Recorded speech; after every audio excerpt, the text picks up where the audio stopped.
Hey Leute, ihr schaut Ikuma Games und in diesem Video geht es um die Meta Quest 3. Denn Mark Zuckerberg hat heute die Meta Quest 3 offiziell angekündigt. Diese soll Ende des Jahres kommen. Es soll mehr Informationen im September geben.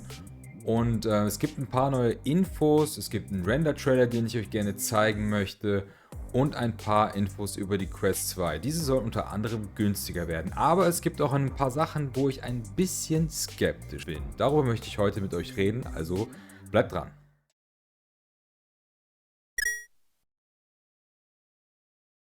Bevor wir losgehen, möchte ich euch darum bitten, meinen Kanal zu abonnieren. Liked dieses Video, wenn euch Sachen rund um Virtual Reality interessieren. Pico, Meta, PlayStation VR 2, PC VR, alles drum und dran.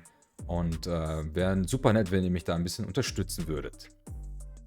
Schauen wir uns doch als allererstes mal an, was Mark Zuckerberg uns da präsentiert hat. Hier auf Facebook, was ja immer noch hier Facebook heißt, ist ja eigentlich jetzt Meta. Aber gut, die Plattform heißt immer noch Facebook. Gibt es ein Video zur Meta Quest 3? Schauen wir uns das Ganze doch mal an.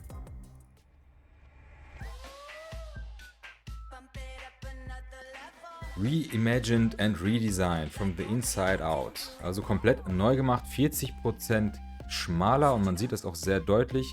Wie es aussieht, haben sich die Leaks nämlich bestätigt. Dieses ganze Design haben wir schon mal gesehen. Doppelt so starker GPU-Prozessor, da bin ich sehr gespannt drauf, ob dem so ist. High Resolution, wie viel wissen wir nicht, es soll nur crisper sein. Ja, laut mal real. Wir haben diese Kameras vorne dran, gehen wir nachher nochmal ins Detail, aber schauen wir uns das mal an, was sie hier so zeigen. Wir sehen, es gibt immer noch ein Soft Strap, Full Color Path-Through ist auf jeden Fall neu.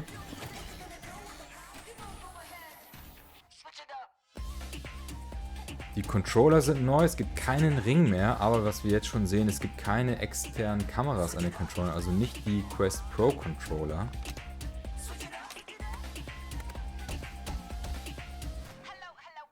Alle Titel der Quest 2 werden kompatibel sein.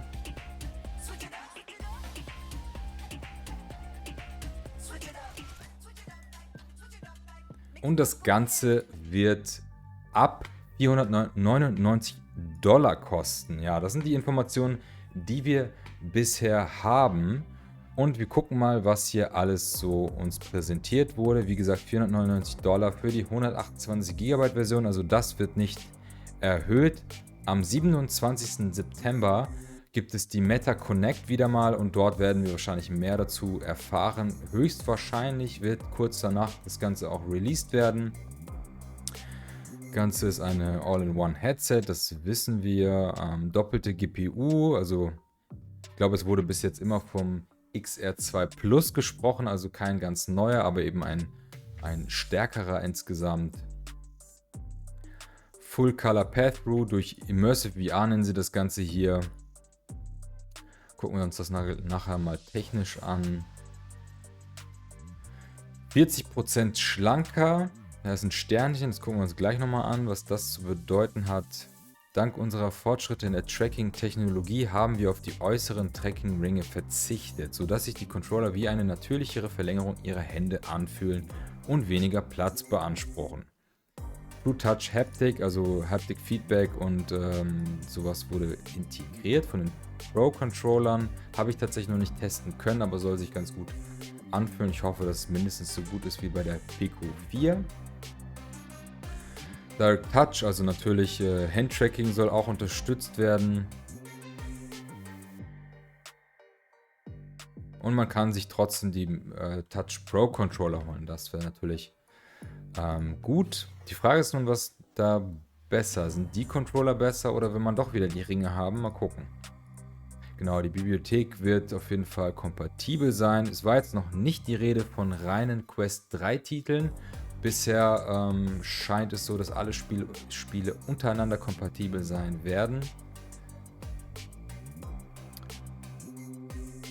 Genau, was neu ist, das wird hier noch nebenbei erwähnt, dass die Quest 2, nachdem sie wieder teurer gemacht wurde, wird sie wieder günstiger gemacht.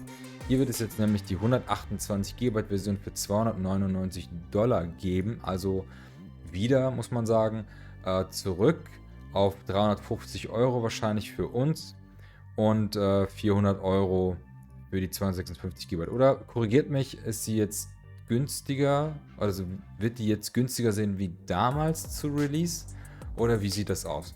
Jedenfalls, was nochmal spannend ist, wird es Software-Upgrades für die Pico, ja, jetzt komme ich ganz durcheinander, weder PlayStation noch Pico für die Meta Quest 2 geben.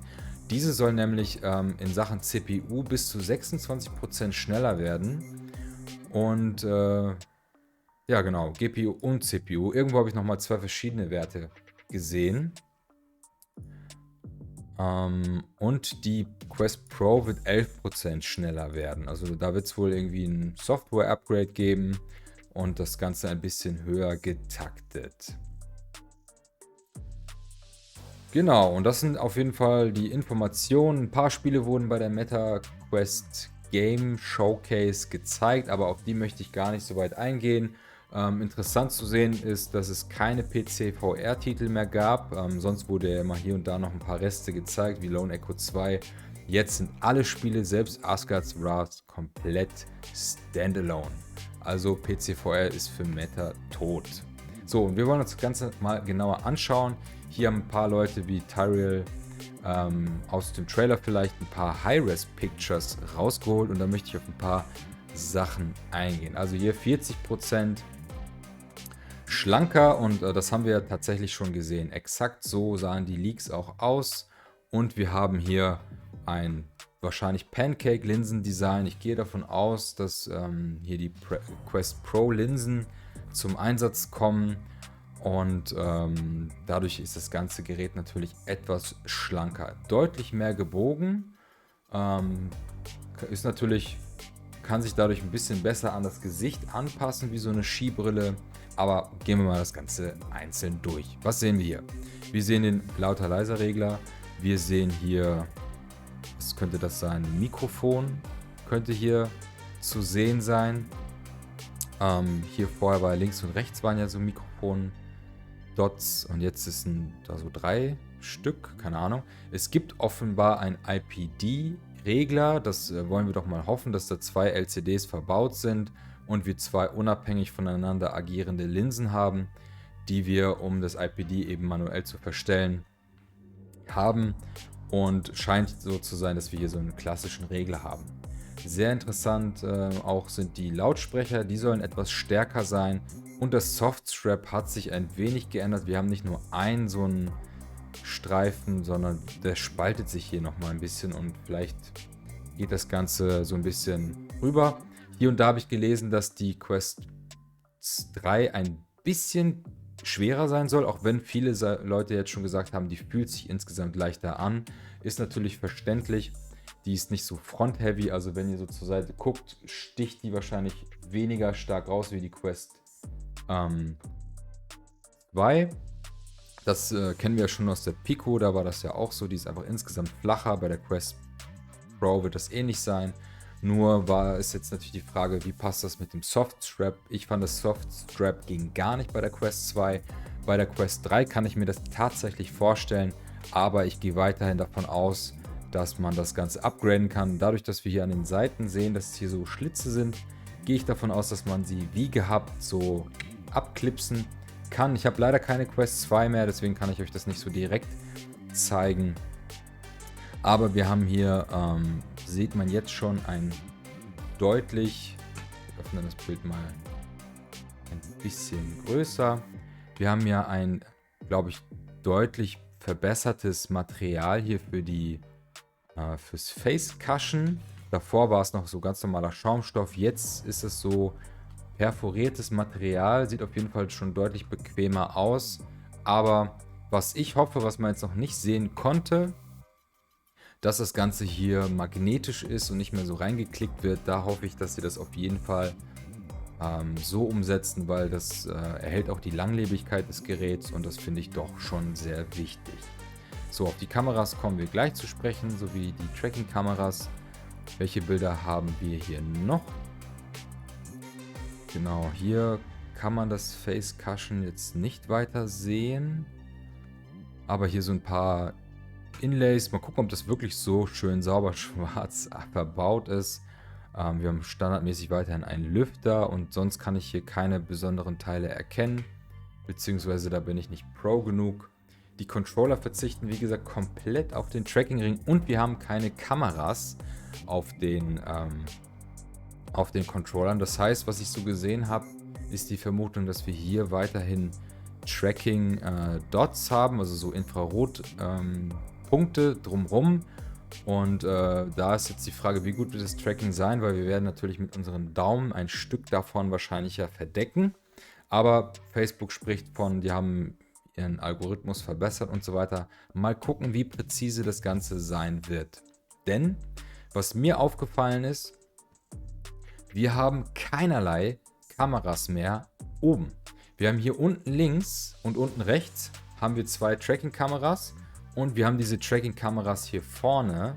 Soweit ich weiß, sind hier sowohl 2 Tracking-Kameras verbaut, als auch 2 RGB-Kameras für das Path-Through, also im Vergleich zur Pico 4 und zur Quest Pro sogar, haben wir ein wahrscheinlich sehr gutes Stereo-Path-Through.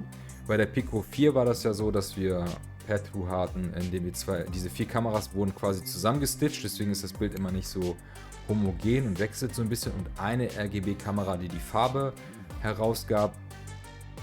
Und soweit ich weiß, war das bei der Quest Pro ähnlich. Da waren nur 2 Kameras, 2 Tracking-Kameras, genau, und eine RGB-Kamera fürs Path-Through. Das heißt, die Farbe wurde sozusagen auf die Kameras gelegt und dadurch konnte das vielleicht ein bisschen unecht aussehen. Ich habe einmal in die Quest Pro geguckt und für mich sah der Path-Through gar nicht mal so gut aus. Die Farbe war gut und das Bild war homogener als bei der Pico 4, aber deutlich weniger hoch aufgelöst. Und mal gucken, wie das hier so sein wird. In der Mitte haben wir offenbar einen weiteren Punkt. Ich gehe davon aus, wir haben hier einen Tiefensensor, damit er das Path-Through nochmal besser machen kann. Gehe ich jetzt mal davon aus, haben wir in einen oder anderen Leaks schon mal von gehört. Jedenfalls, was ich da sehr bedenklich finde, ist eben, dass es oben keine Kameras gibt fürs Tracking. Wir haben eben hier vorne die Tracking-Kameras, das heißt, vorne wird alles abgedeckt. Die gehen natürlich auch nach oben und unten und so weiter. Aber wie gut wird es sein, wenn wir über den Kopf gehen? Natürlich hat sich das Tracking sehr wahrscheinlich verbessert und alleine dadurch, dass das Headset so viel flacher ist, also weniger am Gesicht ist, haben wir insgesamt eine größere Tracking-Range auch nach oben, aber trotzdem wird sich dann zeigen, wie gut das Tracking ist, wenn wir über den Kopf das Ganze halten. Unten wird es umso besser sein, also die Kameras zeigen direkt nach unten. Ich denke mal, das wird unten nochmal viel besser sein, das heißt, wenn wir die Hände einfach so an den Seiten halten, wird das Ganze gut getrackt und das ist ja natürlich eine natürliche Position für uns. Wird sich dann zeigen, wie das Ganze über Kopf sein wird. Was haben wir hier noch für Informationen? Genau. Better Display and Resolution im Vergleich zur Quest 2. Also wir wissen noch nicht, wie das Ganze sein wird. Man kann davon ausgehen, dass sie die Optics von der Quest Pro nutzen. Das heißt, wir haben kein sonderlich besseres FOV, wir haben Pancake-Linsen und eine höhere Detaildichte, aber eine Pico 4 zum Beispiel hat eine Auflösung von 2160 x 2160 und die Quest Pro ist so knapp über 2000, also zumindest vergleichbar. Da wird sich zeigen, wie krass ist das. Umso besser kann es natürlich sein, dass wenn wir doppelte Leistung haben, ohne viel Auflösung, dass wir ein deutlich angenehmeres Spielgefühl haben und die Spiele einfach laufen. Wenn man die Auflösung hochpackt, 2,5K pro Auge zum Beispiel, dann kommt ein Standalone-Chip vielleicht nicht mehr hinterher. Ist vielleicht ein guter Kompromiss, aber wird sich dann zeigen, wie gut das am Ende aussieht. Also ich bin mit der Pico 4 soweit ganz zufrieden, aber mehr ist natürlich noch besser.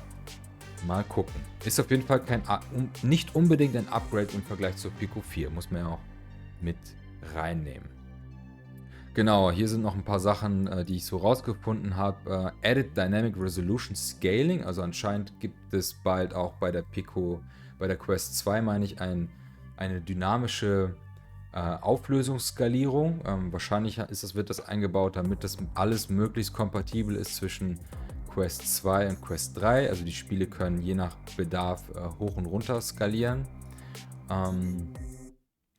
Genau, das sind so die Infos, die ich gefunden habe. Hier habe ich nochmal gefunden auf der MetaQuest, auf der Meta-Seite, meta.com genau, steht der Europreis. Dieser wird nämlich 569,99 € sein. Also nochmal deutlich höher als das in Dollar für die 128 GB Version. Das heißt, wir können mindestens 50 €, wenn nicht sogar 100 € aufschlagen für die 256 GB Version. Also 680 €, 650 €. Stolzer Preis natürlich, aber kommt natürlich darauf an, wie gut das Ganze hier für uns dann sein wird.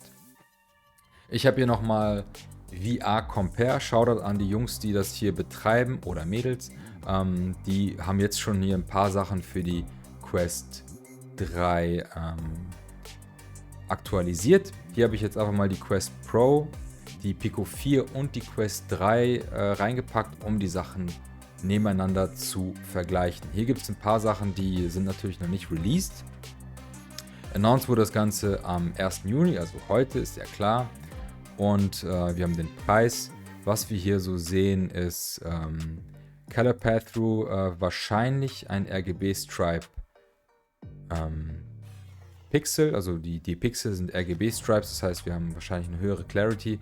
Hier steht Single LCD Binocular, glaube ich nicht. Ich hoffe, dass wir, dadurch, dass wir das Rädchen gesehen haben, 2 LCDs haben und die Linsen direkt ändern können. Es kann natürlich sein, dass wir ein LCD haben und trotzdem das Ganze nur die Linsen verschiebt. Das wird sich dann noch zeigen. Hier steht natürlich Estimate, das heißt, wir wissen das noch nicht genau.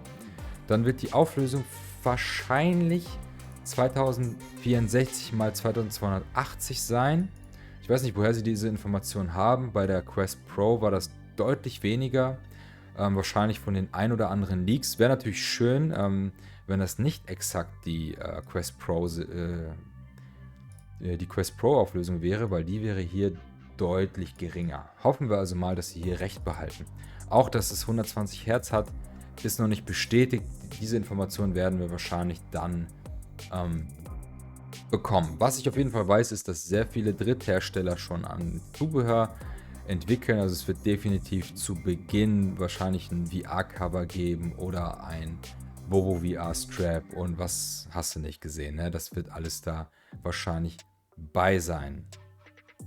Gibt es hier sonst noch irgendwelche Informationen? Ich glaube nicht. Wir wissen auch noch nichts über das Wi-Fi. Wi-Fi 6 wird es wahrscheinlich nur haben. Wi-Fi 6E, dazu ist noch nichts bekannt. Genauso wie wird das Ganze, also wird es mehr erlauben, also wird der schnellere Chip zum Beispiel besseres PC-VR erlauben, wird es eventuell eine höhere Bitrate geben.